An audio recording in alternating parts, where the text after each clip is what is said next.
कथारंभन होते हैं, सुनो वीर हनुमान। आय के आसन लीजिए, वीर धीर बलवान। सियावर रामचंद्र पद जय शरणम। जय जय सिया राम शंकर हरि ओम। श्री राम जय जय राम। श्री राम जय जय राम। श्री राम जय जय राम। बंदो गुरुपद कंज, कृपा सिंधु नर रूप हरि। महामोहतम पुंज, जासु बचन रवि करे निकरे। मैं उन गुरु महाराज के चरण कमलों की वंदना करता हूँ जो कृपा के समुद्र हैं और नर रूप में श्री हरि ही हैं, और जिनके वचन महामोह रूपी घने अंधकार के नाश करने के लिए सूर्य किरणों के समूह हैं। बंदो गुरुपद पद्म परागा, सुरुच सुबास सरस अनुरागा। अमिय मूरि मह चूरन चारु, समन सकल भवरुज परिवारु। मैं गुरु महाराज के चरण कमलों की रज की वंदना करता हूँ जो सुरुचि, सुंदर, स्वाद, सुगंध तथा अनुराग रूपी रस से पूर्ण है। वह अमर मूल संजीवनी जड़ी का सुंदर चूर्ण है जो संपूर्ण भवरोगों के परिवार को नाश करने वाला है। अगर हम दुनियावी कोई छोटा मोटा भी काम करना चाहते हैं तो मुझे कदम कदम पर गुरु की आवश्यकता होती है। बिना गुरु के हम कोई भी काम आसानी से नहीं सीख पाते। इसलिए कबीर साहब कहते हैं कि गुरु गोविंद दोऊ खड़े काके लागों पाएँ। बलिहारी गुरु आपणे, जिन गोविंद दियो बताए।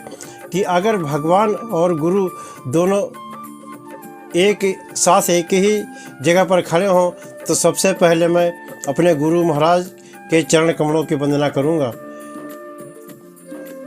क्योंकि उनकी ही कृपा से मुझे गुरु महाराज जी की कृपा से मुझे भगवान का ज्ञान हो सका है, मैं भगवान को पहचान सका हूँ।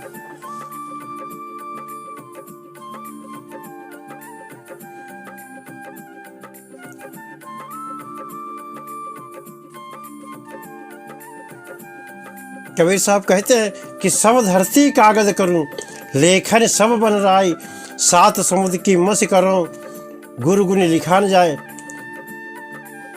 कि मैं सारे धरती का कागज बनाऊं और सारे जंगलों को काट कर अगर कलम बनाई जाए और सातों समुद्र की अगर स्याही बनाई जाए तब भी गुरु महाराज के गुणों का वर्णन नहीं किया जा सकता। ध्यान मूलम गुरुर्मूर्ति, पूजा मूलम गुरुपदम, मंत्र मूलम गुरुर्वाक्यम, मोक्ष मूलम गुरु कृपा। अगर मुझे किसी का ध्यान भी करना है, किसी भी परमात्मा का ध्यान करना है तो सबसे पहले मुझे गुरु महाराज के मूर्ति का ही ध्यान करना चाहिए। अगर किसी भी परमात्मा की पहले पूजा करनी है तो सबसे पहले मुझे अपने गुरु महाराज के चरण कमलों की ही पूजा करनी चाहिए। हमारे गुरु महाराज के मुखारविंद से निकले हुए एक एक शब्द, एक एक वाक्य महामंत्र बन जाते हैं। इसलिए हमें अपने गुरु महाराज की प्रत्येक बात माननी चाहिए और उन्हीं की कृपा कटाक्ष से हमें मोक्ष की भी प्राप्ति हो सकती है। इसीलिए कबीर साहब कहते हैं कि बलिहारी गुरु आपणे, देवहानी कह बारे। जिन मानुष तय देवता, करत न लागी वार। कि अगर दिन में मैं अपने गुरु महाराज की जितनी बार भी वंदना करूं उतनी बार ही कम है, क्योंकि उनकी कृपा ऐसी कृपा है कि जिससे मुझे मनुष्य से देवता बनने में या उनको मुझे मनुष्य से देवता बनाने में जरा भी देर न लगी। सतगुरु की महिमा अनंत, अनंत किया उपगार। लोचन अनंत उघाड़िया, अनंत दिखावन हारे। हमारे गुरु महाराज की महिमा अनंत है, उन्होंने हमारे ऊपर अनंत उपकार किए हैं। और मेरे नेत्र उन्होंने इस दिशा में खोल दिए हैं कि मैं अपने गुरु महाराज की कृपा से ही अनंत यानी जो अनंत भगवान है यानी परमात्मा है उनके मैं दर्शन कर सकूं।